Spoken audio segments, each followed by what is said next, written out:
So good morning, everybody, or good evening. Yes, Jim is reminding us that it isn't morning for everybody.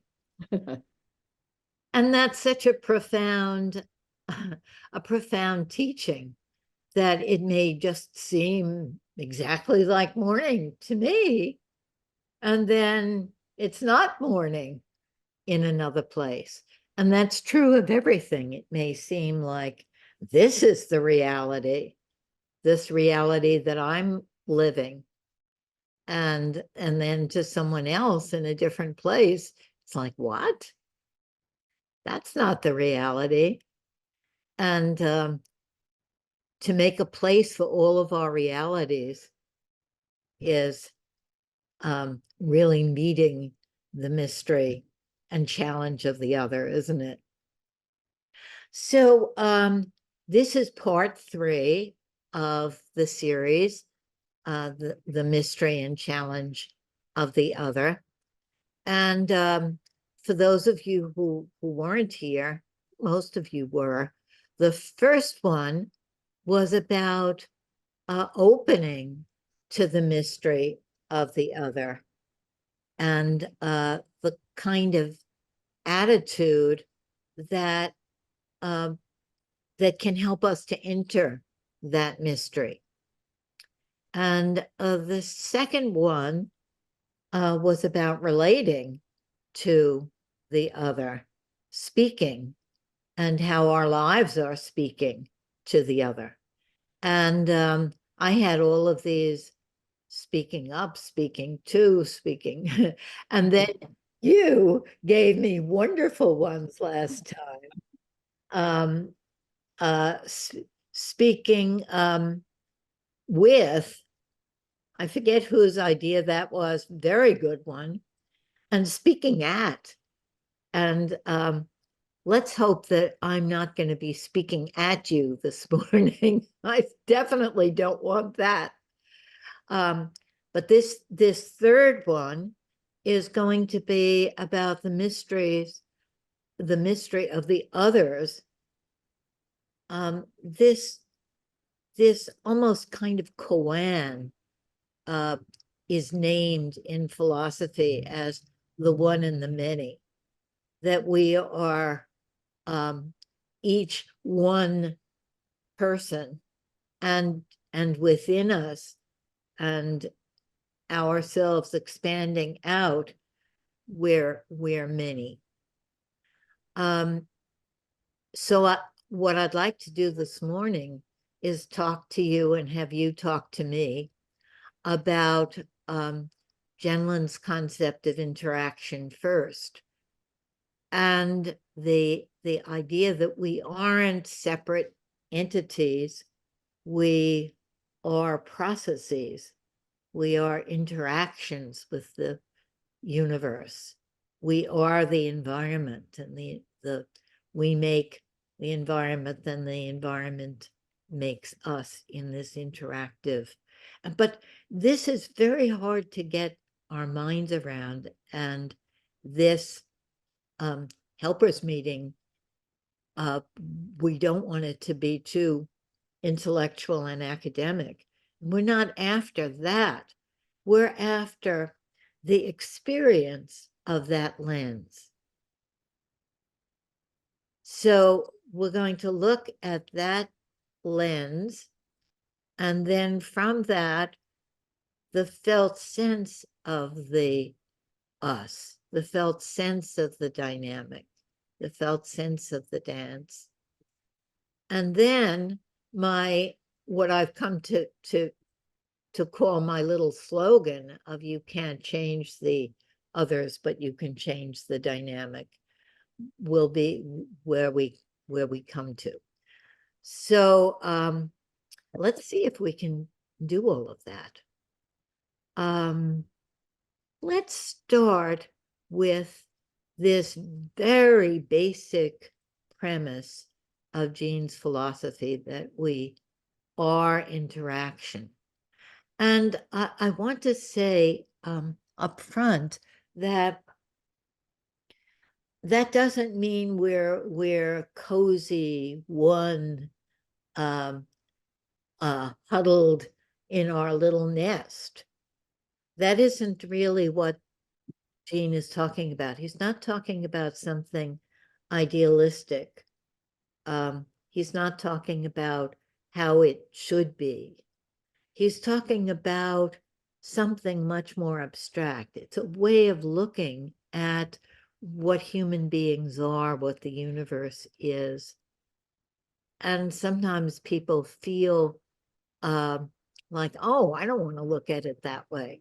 And then if you feel that way, just don't.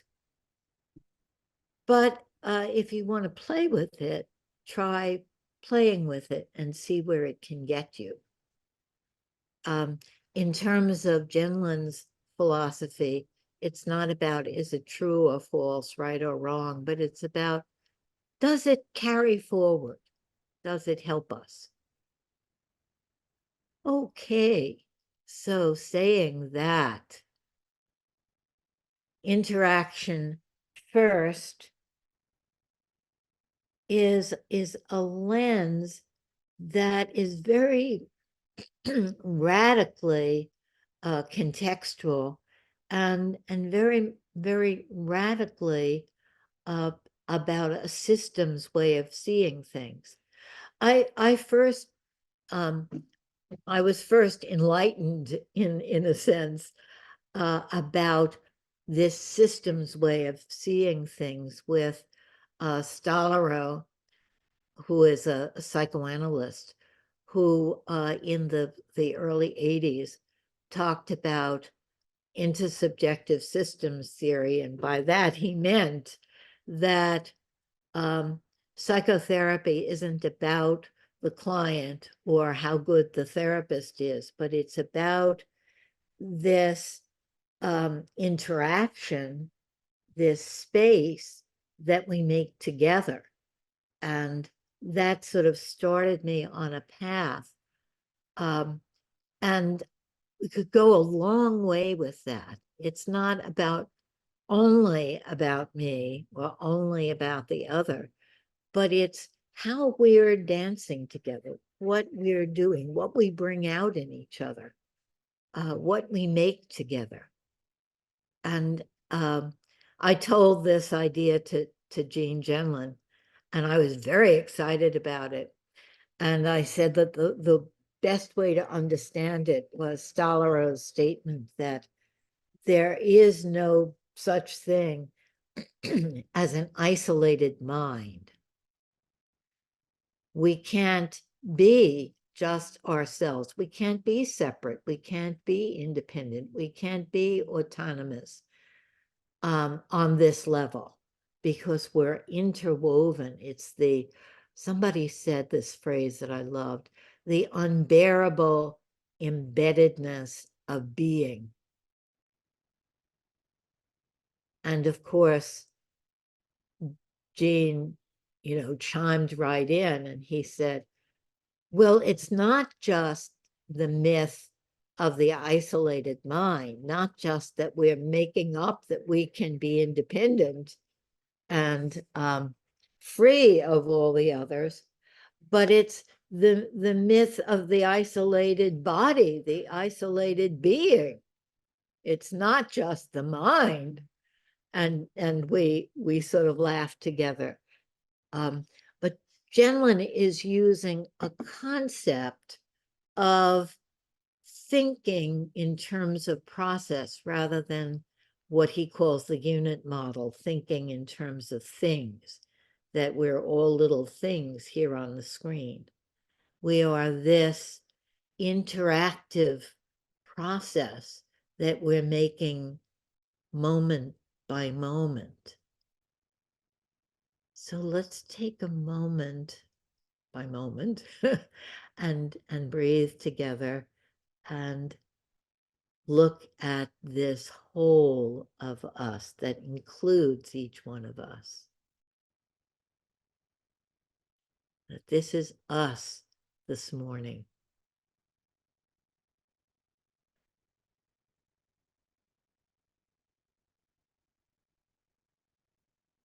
Now, let's see if we could get some handles for this concept. Because without handles, we're a little lost. We can believe it intellectually, but we can't really get it. We can't get the feeling of it. So one of my favorite handles is the dynamic, that all of us are one dynamic, one dance. I can't separate myself from the embeddedness in all the dynamics of my time, of who I'm with inside of me, of all the parts of me. Another metaphor would be, I guess, an orchestra. We are an orchestra, and even within each one of us is an orchestra of different voices. Greg Madison talks about the democracy, embodied democracy that we are, although he's talking about it in terms of how we want to be. And right now we're talking about just how in this lens we are. Does anybody have any other ways of, any other handles for this being interaction? Jean says we're two people in the room, or we have, about 20, but one interaction. We are one interaction. Can anybody help me here? Just anything that you would have to say about this concept of interaction first. Some people from the Thursday class have already discussed this on Thursday a bit. You may have something to add. It seems to me, Lynn, that for me, intellectually, it's a concept, but that to access it involves more of a feeling sense and the letting go of ideas in the mind and an opening. So it's more not visceral, but immediate, the immediacy of feeling and sensing. Yes. Yeah. The concept is a very abstract concept. And sometimes the concept, especially with a handle, can get us to open to the feeling of it. Sometimes the feeling can help us with the concept. The word that came to me, or words, were fellow travelers. And then I kind of had the idea of the Camino and how people are helped along the way.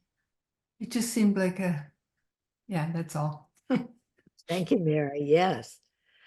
And Meg's here. I would say for this group, what comes to me, because I just learned so much here. I think of it, that handle that comes is for me the seminar,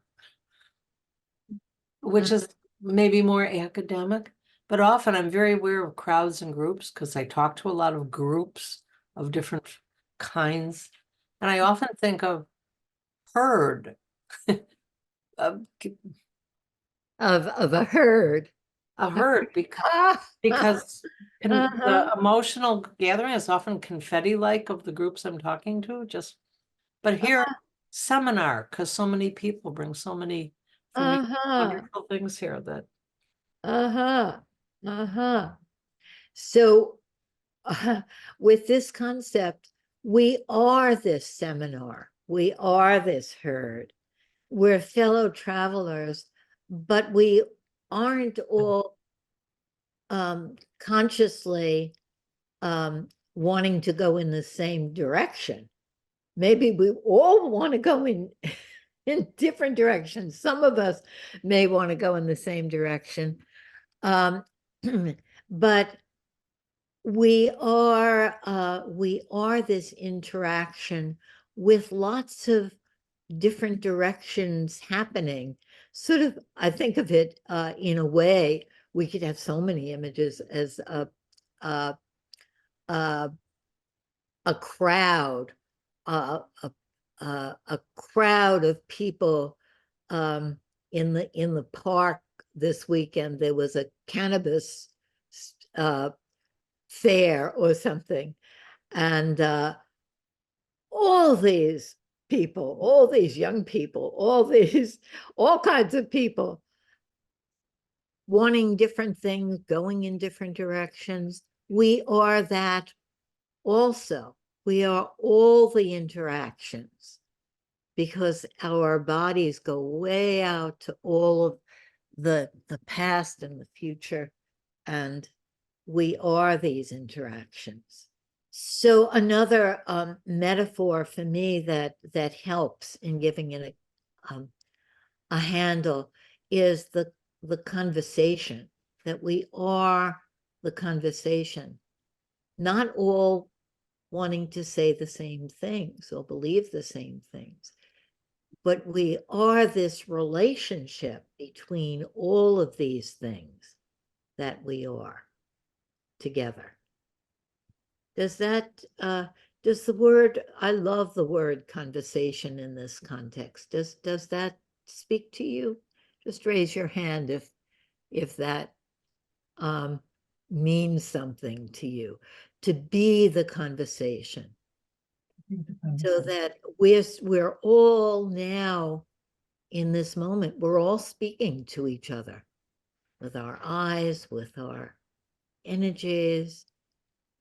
We're not all saying the same thing or agreeing. We're all speaking, even though I'm verbally speaking and you're listening. What comes to Yeah. me Yeah. is a concept actually created by Thich Nhat Hanh. He talks about we inter-are. He created this word, we inter-are. And in a way, it feels even bigger than interacting for me, because you don't even need an interaction. That there is this interconnection that happen even beyond us. What's the word in English when it's not against you, but when you don't even know? Yes. Right. Yeah. We inter-are. That's what comes to me. I love that. Yes. Interbeing. Technology. And that is close to the concept that Jean is using. That we aren't things, we aren't separate. We are this being, and by interaction, Jean doesn't mean two things interacting, but he means this flow of beingness that's that we're part of. I'm trying to, Yes, Nancy. I'm trying to use the concept of the herd or flock, how everything in that flock, there's something that causes them all to turn in one direction together. They're all moving together as in the flocks that we watch overhead. And is that somehow, but we as, I'm just brainstorming here, but we as herds or flocks, they seem to be varied flocks and varied herds and going in very different directions at times, but is there an overall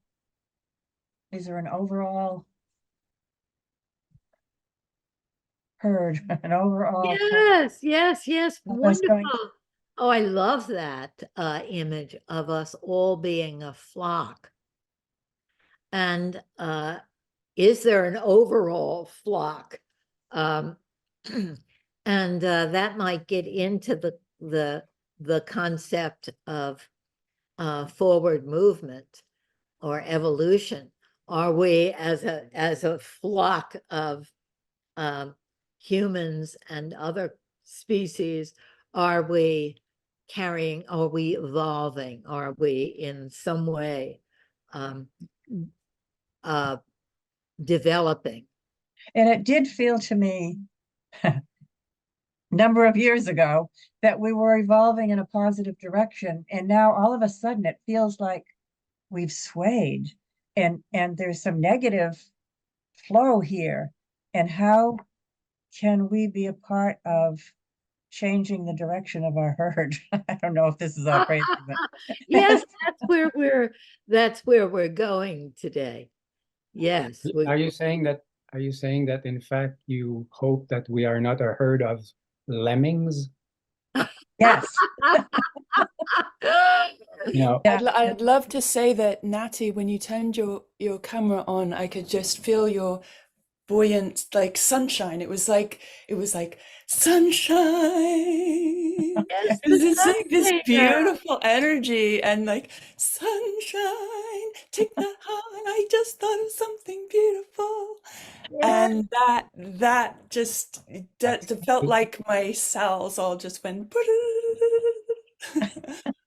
Thank you. you know what? Monica, and sorry, Thank you. Miguel, just to I think- respond to Monica, because it's just so beautiful to be here. So I was just feeling the joy of being in this group, and maybe that's what you felt, Monica. Thank you for saying that. That was so sweet. That's what I felt. Yes. The interaction first was not a verbal interaction from Natty. And Natty was speaking in this conversation through her being, and Monica brought it from the implicit to the explicit and said it. Michaela, And also, Lynn, it kind of rippled right out. It made it bigger. I felt it too, in the way, maybe not in the way Monica was saying, but something about that. That was lovely. Thank you, Monica. Thank you, Natty. Michaela, were you going to say something else? Yeah.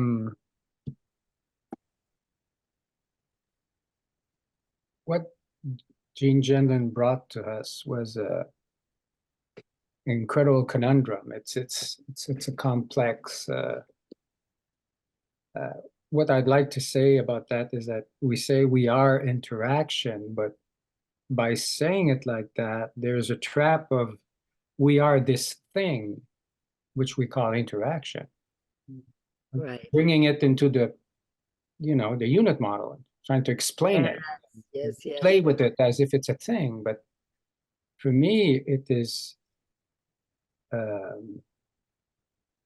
don't know how to call it, because there's no container for it. It seems that we're trying to do that, but for me, it's mostly first a living,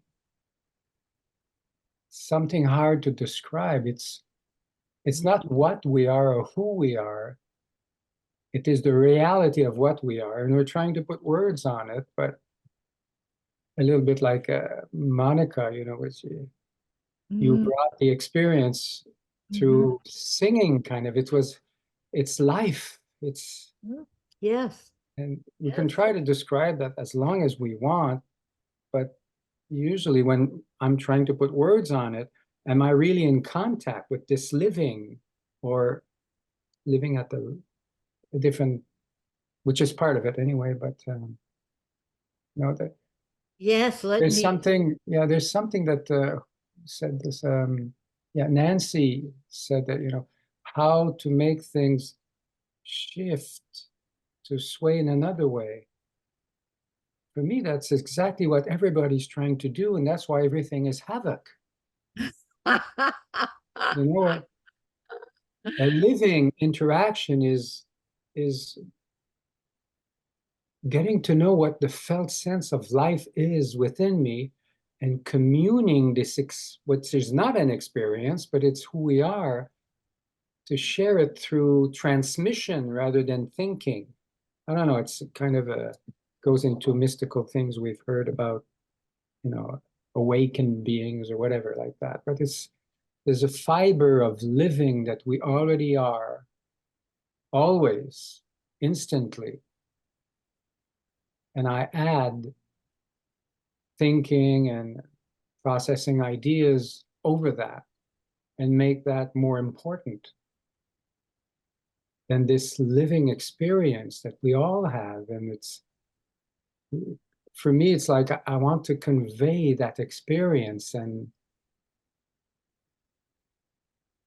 beyond maybe focusing and experiential ways we have of connecting with one another, it's not so obvious how to share or to let in what is already being shared by everyone, as if it started from me. You know, it is everywhere. It is who we are. It is what everything is. So if we say we are interaction, and there's no multiple interaction, there's only one that has been sent before, you know, when the monk goes to a vendor for hot dogs, he said, make me one with everything.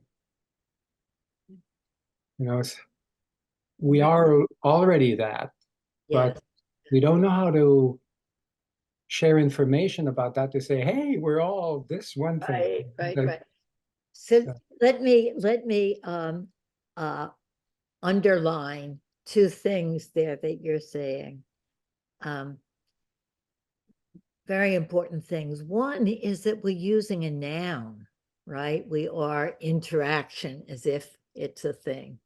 And it's very, very hard for us humans to talk without thingifying, you know, so we thingify everything. I thingify my computer, you know, I pray to my computer, please work, you know. But it's very difficult for us to think without thingifying. But let's remember that we're talking about the nature of life through Jenlin's view. And the other thing is that when we think about the herd and we want to change it, that's a further away than the being interaction. Whatever way we're being interaction, we're being interaction. It isn't something good or something bad. It's this is through this lens, this is we're fluid processes, all very unique individuals, but all interconnected. And we want to be interconnected in a good way. but the concept isn't necessarily that that we're all interconnected, and that we want to express that, as much as just seeing the fluidity of that and what you called life, Nakiel, which this is the basis of life. Somebody else had their hand up. Pauline. Yes. Good morning or afternoon here. Yeah, I was kind of wondering, would I put my hand down, or because I was waiting for something stronger to come, you know, than what was in me. And I don't have that. And it's more about that, you know, that's the reaction me, because this is easy. It's there's no threat to me. There's no identity needed other than showing up, you know, and it's a nice group and safe and that. But I know that already because it's the wanting to come here, you know, so I know that. But there's something then about me putting words on the wanting to be interconnected. I don't want to be interconnected. I don't want to be part of a herd. I don't want to be identified in that sort of way, because then someone might assume that I'm very compliant and I'm not. And it's not a negative or a positive. It's like the sense of, and I think that's the nearest I got to it. When I'm being self and presence to all that's alive in me, you know, I can give it. And sometimes those aspects will overtake my benevolence, no matter how much that I want them to be nice and compliant and good and so for me, I don't think that's what being fully alive is at all. You know, I think that's an old some sort of like what you said, Michael, around make me one with everything. Well, sure, what's that? You know, that was before we even started to become individuals. You know, we were one with our family of origin, and that, and certainly we know what how hard it was to lose that identity. So I think that's it. It's just a gentleness of not. It's not. I just don't see that image of needing to be. Yes. Yeah. Colleen, I want to ask you, and maybe everybody, to try on the thought experiment of the aspect of you that's not compliant, and that's very you, right? That not compliant is part of the dynamic of this group and of the world. That you're putting that that ingredient into this big casserole that we all are. And without No, it's not that, Lynn. And I suppose that's the thing with focusing, we're always surprised. We don't show up knowing anything about the other, you know, we just don't, because it's there. And the same with, so it's not me that's not compliant, but when I give myself that freedom to parts of me, that they don't need to comply. So it's not an identity of non-compliance. So it's not an identity. That's what I'm trying to convey. It's not an identity, but it's a dynamic with you and whatever that you're interacting with, and you don't want to be compliant. You want to be individual, right? It's not an ideal. I think that's it. I used to think there was an ideal, but I think it's not an ideal, but no.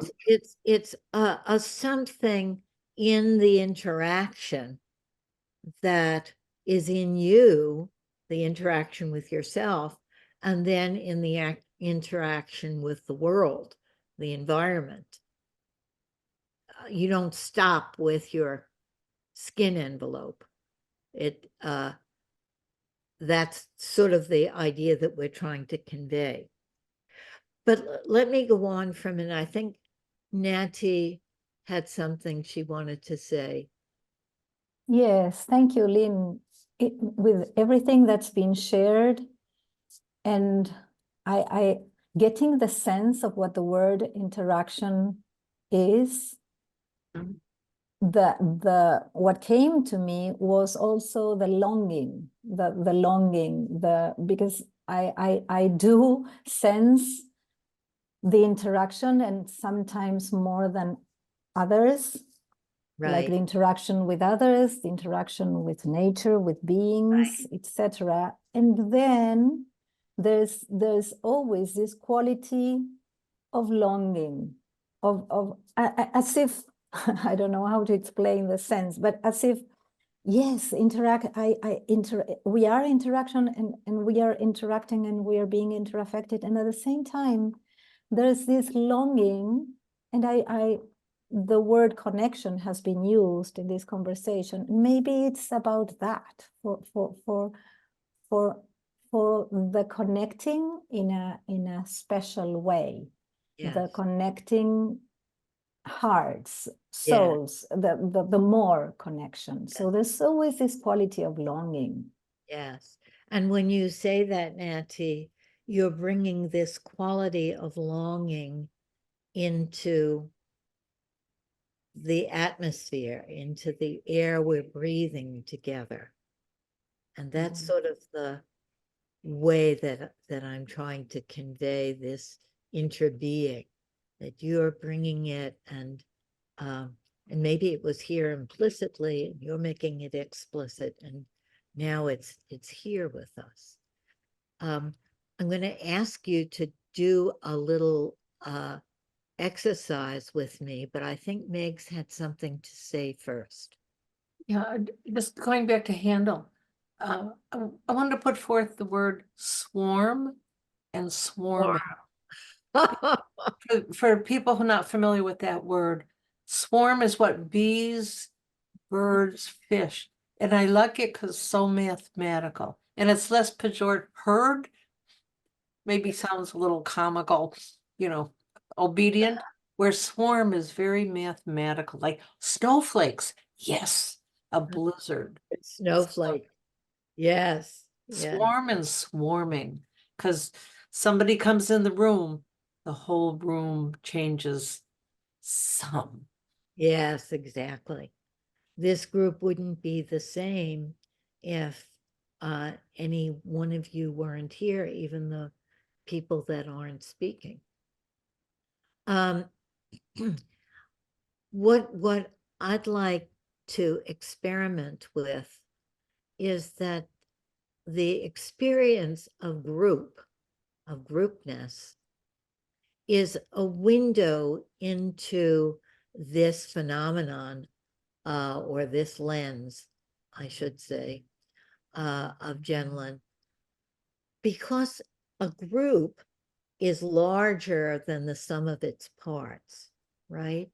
We as individuals are larger than the sum of our parts.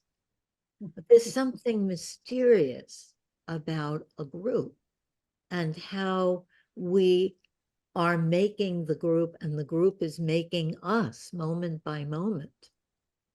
And we can get a feeling for that interbeing in a group, because we see all of these dynamics. We see this conversation unfolding.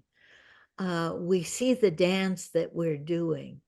We see something that we're making that we don't even know we're making, and then different voices will bring in different parts, like you're making the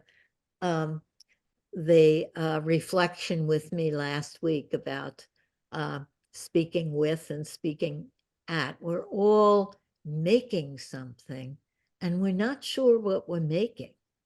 This is the idea of the carrying forward, which Genlin believes we're all in this developmental thrust. We're all life wanting more life. But that's not right now what we're trying to get our minds around. We're trying to get our minds around, although they go together, these concepts, how we could look at groupness as a window into this interbeing. And what I'd like you to do is experiment with me for a few minutes by going into breakout rooms and just having a conversation for 10 minutes. And there are no other instructions. And then we're going to come back and we're going to focus on that group interaction that we had for 10 minutes. And we're just going to see what happens in those 10 minutes. Okay? Are you up for playing this game with me? Again, just be together for 10 minutes, and then we'll focus on what that interbeing was like. Hi, welcome back. Back, everybody. Before we even verbally interact, I want to ask you to do a little focusing with me right now. Take some breaths. Stay with the feeling of your little group. What was the felt sense of that experience?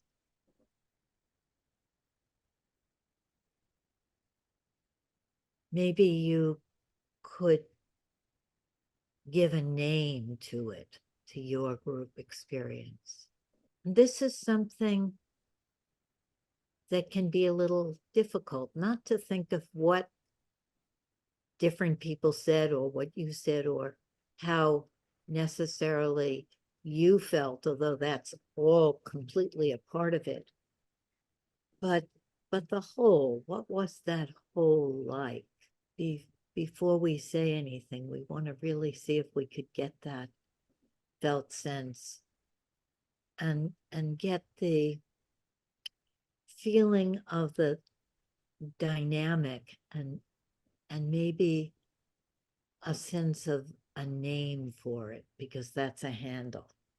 Let's see if we could distinguish our own felt sense of the experience.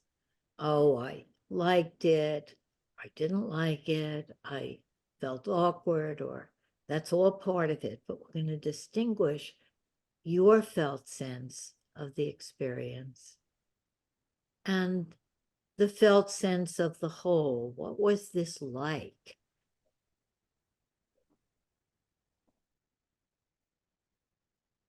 Who took the lead?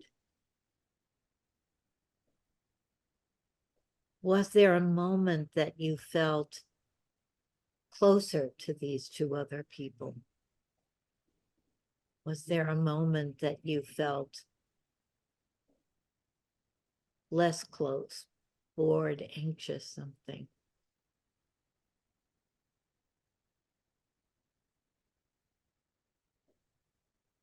How was the group trying to connect? Maybe what you were trying to do in your group. Were you trying to make room for everybody, trying to lighten it up with humor, trying to get your point across? What was the group trying to do? Well, I had an image that came with my felt sense of the group. The handle is exploration from a base of safety. And the image that came to me was of me, small child, safe with a loving parent, willing to explore and risk. Lovely, lovely image. And that was the group feeling. Yeah. From my perspective, yes. Yes. Anybody else? Yeah. Yeah. In my group, the easier part of what you asked us to do, my felt sense of the group was being with my little girlfriends in school, my 3 little girlfriends all holding hands. It was like magic. Wonderful. Yeah, yeah. The 3 little girls holding hands. If I can share this, because it's so similar, it's like I felt like after a party, being an adolescent, and when you're only the close friends remain, and then you have a different kind of conversation, like more relaxed, more more. This was my feeling. The more relaxed, more being you.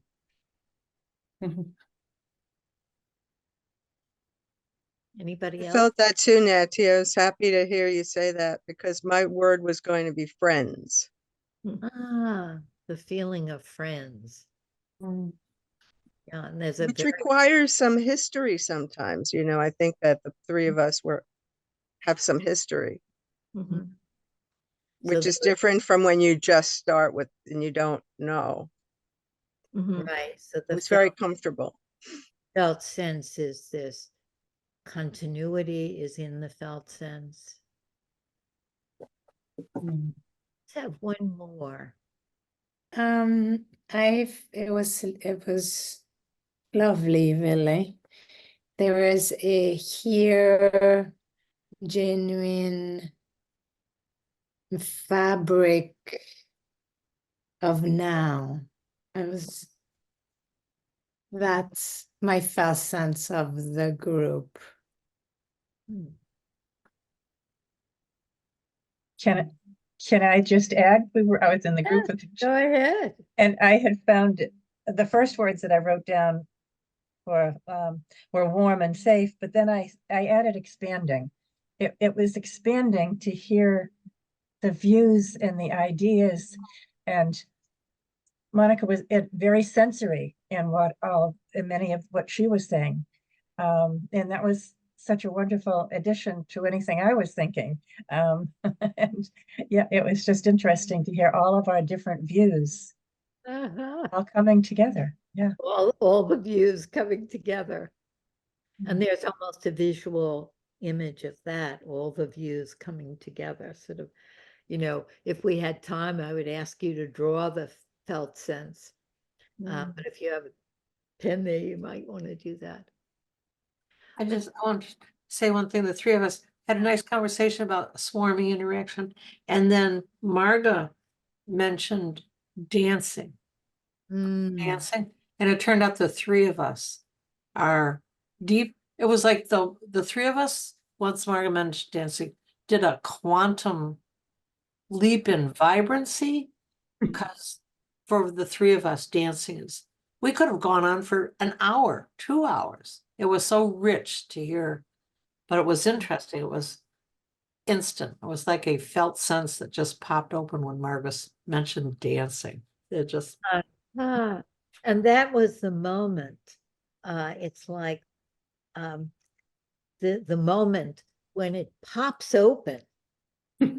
That's wonderful, Megs, that image, because it very, very often happens that there'll be a moment when somebody says something and it pops open, and that's in individual partnerships or therapy, and also in groups. yeah. So if others of you had a moment when it popped open, think about that.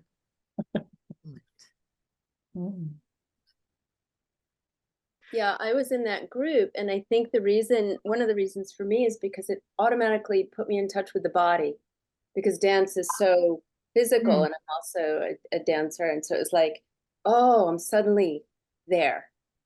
It was so cool. Notice that some people, the group dynamic was of sameness, comfort, continuity, casualness. I think for Nancy, it was all these different ideas coming together. So there can be the sameness and the difference. And when dancing was mentioned, there was a sameness and a bodiness that everybody felt in that popping open. Now, I want you to go back to your inner self for a minute and think about, what did you do that contributed to this dynamic? It wasn't only the group was like this, but you were making the group, and the group was making you. And see if you could feel into what your ingredient was, how the group shaped who you were in that moment, and how you were shaping the group. I'm curious, Pauline, about what you would say there. Not that I'm not interrupting, I'm just musing as you're thinking about it. You're wondering, is it an invitation, is it? Well, I wanted sort of to represent it mattered that I wanted to bring the value, but it was kind of like not wanting to volunteer. So thanks. So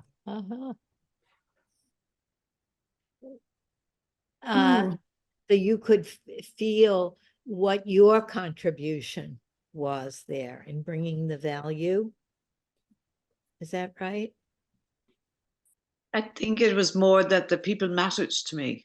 That So the- I don't know whether it's not that I'm wondering if I mattered to them, but it mattered that it was a nice Yeah, experience. yes, It mattered, you know, so Mattered. they mattered to me. That was an ingredient that you put into the group. And that was, I'm imagining, felt by the other people that they mattered to you. Wow, I like that. Yeah. Me too. It's an important ingredient, isn't it? The people mattered to you. It mightn't have known, Lynn, unless I said it, you know. Yes. Well, Yeah. all of focusing is about making the implicit explicit, right? And Yeah. seeing what you can do with that, what you can. Yes. Does anybody else have something about what you contributed when you focus on it? Like, what was your energy? Not necessarily the content, but your being in the intra-being. Liz, I think you should just go ahead and speak. Yeah, So, go ahead. a lot of the sort of crux of what came for me was the image of the tide goes in and out. And this was also triggered because Jenny is in Australia and we're in the Northern Hemisphere. And then there was a great sense of safety and trust in the group. And so it was like a rhythm, back and forth and back and forth. And then the image of the ocean for me was like how we're all contained in this much greater whole. So I got very caught into rhythm and breathing and the tide in and out, back and forth. So Yes, yes, yes. very rich, and thank you to my group. Could you sense, Liz, could you sense how you were contributing this tide feeling as it came to you, how you were exuding that in a way? Well, the sense there was a holding, a sense of being held and holding. So being held and holding. And because of the sense of safety. We're more, and yeah. It was very rich, and I thank my group. No, so I want to say the nanosecond that Marga mentioned dancing, as Steph and I both nodded and smiled. It was like, you know, it's like our team just sunk a basket or something. Did you feel that, Marga? That we jumped in your boat instantly. And it was very physical. I felt that the boat, as you name it, appear maybe through my mouth, but because of how we were being in the space with each other. The way we were interacting was very, I got a physical imprint of what we were doing that resembled to me what it means to be in one space dancing with others. Yeah. But yeah, it popped it open, as Lynn said. Yeah, I love that. Popped it open. I do too. We created a term for something that's very difficult to describe what happens. It's alchemical, Lynn. It's like it's temperature, like inside the alembic. Once the molecules heat up, then the fragrance. Right, exactly. Pops. Yes. And what we're talking about with this interaction first is energies, molecules. We're talking about something that is a verb rather than a something, that we are this happening. Now, Where I would like to go with this, we're not going to be able to go this morning, but I'm going to lay it out for you, and we could take one step. Where I'd like to go with this is that when you can get a felt sense of the us, felt sense of the interbeing, the dynamic, the dance, the environment, what we're doing implicitly together, then you can change that dynamic. Not always in the moment. And this is what I've come to think of as my slogan. You can't change the other person, but you can change the dance, the dynamic.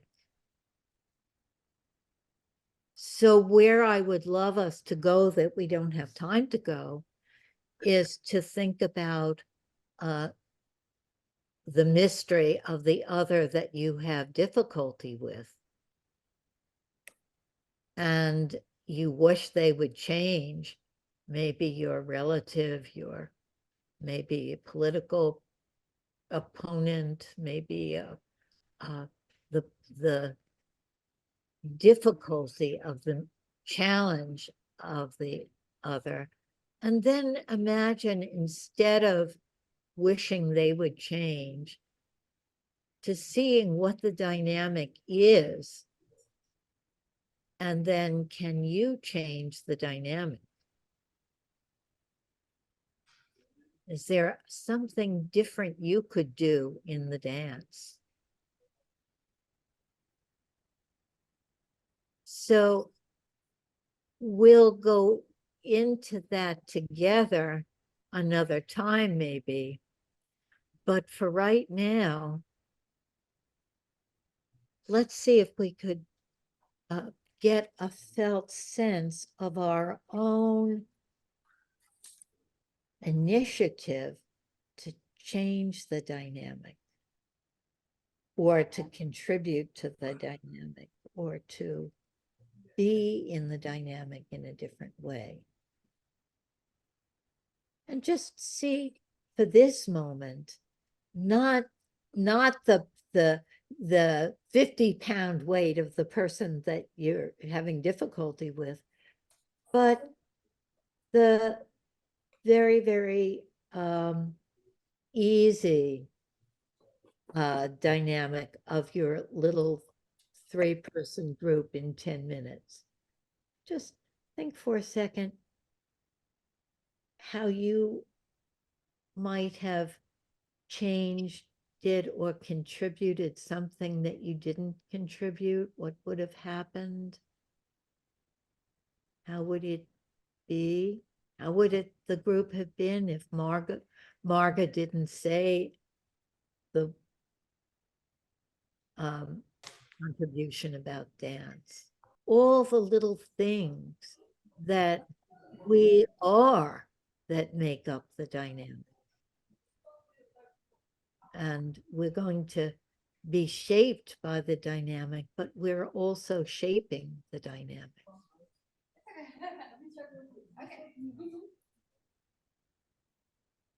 Okay, does anybody have something to share about that?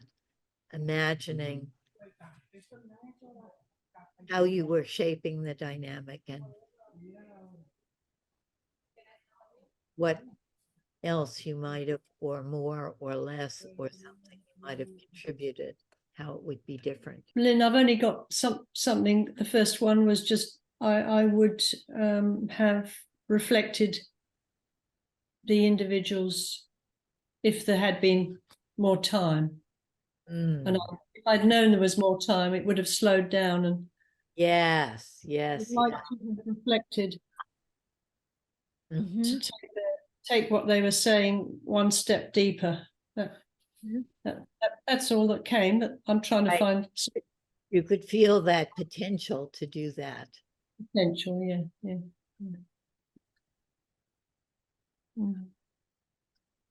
I was thinking that if I had been in the dancers group, it would have been entirely different. I would have thought, oh, those are the girls who can dance. Uh-huh. And I'm the uncoordinated girl. And it wouldn't have been 3 dancing girls. Yes, And I yes. would have been brought back to traumatic high school and thought, this is not my group. Yeah. Why did I get them? Yeah.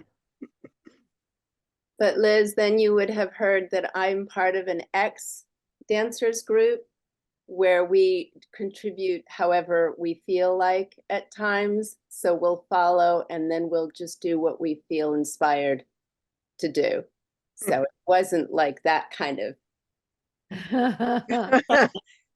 So Such I as the would American love to ballet. dance with you and see how you dance and enjoy that. So the dynamic would have been different from the dynamic was of sort of kinship of the dancers. And then if Liz were in that group, it might have been Liz expressing, you know, this isn't my métier, and the group assuring Liz. That would have been a different dynamic, right? And would have almost like we would draw it differently.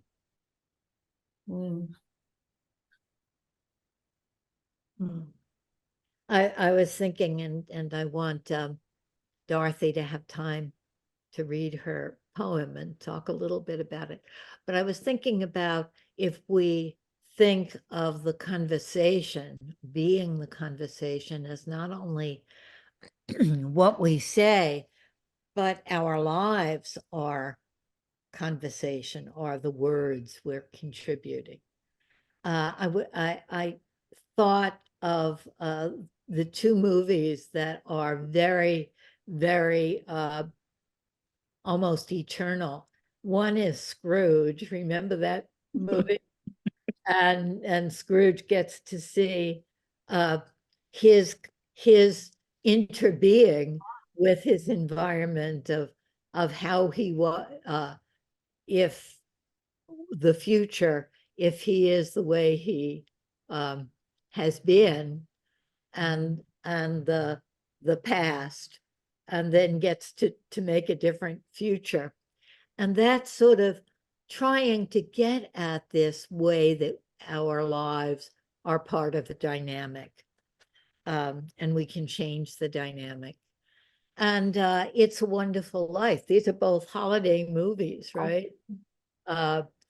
Where he gets to see what his life would have, what people's lives would have, what the world would have been if he wasn't in it. And those are sort of interesting exercises. They were both about positive and negative. But if we think of what the world would be like without us in it, it would be a wonderful exercise to just think about how the world would be if we were never born. Any last comments before we have our poem? I think I found that I evolved during our short time in our group together into the more immediate togetherness and inter-experience to a more global, universal, as well as, you know, the small group. And I went into, you know, into the universality of or the connectedness of the universe too. So it was almost like an evolution in the small group for me. Yes, and it's always an evolution, moment by moment. I think as a whole group, let's just feel how we've evolved in this conversation, in this reflection. We're different than we were at 8:15. Thank you all very much. And we'll have Dorothy read her poem. just wanted to say briefly that my experience of you having no prompt was amazing. At first I thought, oh my God, what are we going to do without a prompt? And then it gave so much opportunity to see like who I am in a group. It was such a different experience for me. Very welcomed. But anyway, moving on. Oh, before your poem, Dorothy, that reminds me, in the class on Thursday about leading groups, facilitating groups, everybody is doing a little practice group, and I had asked last time for people to volunteer to be in the little practice groups, and Dorothy had volunteered, and Megs and Vivian. And I'm wondering if others of you might like this experience. It will meet 3 times on Zoom, and you and the facilitator will make the time that would fit everybody with your time zones and things. But if you're willing to be in a little group with someone practicing facilitating for 3 times, please put your name in the chat. Okay, Dorothy, you're on. Okay. Yes. This poem, this writer, Adrian Mateja, is a Black poet who grew up, I believe, in Southside Chicago, and he has a childhood memory of living in Section 8 housing, which is housing in the United States. It's authorized to pay landlords a fee for people who have low incomes. It's called 7 Kinds of Hungry. And prepare yourself for lots of images just mixed together. Sit back and enjoy.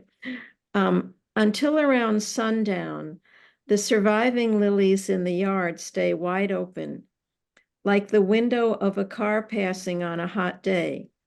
No music from the flowers, but they smell like somebody's fragrant soap unwrapped on a dish edged with daisies.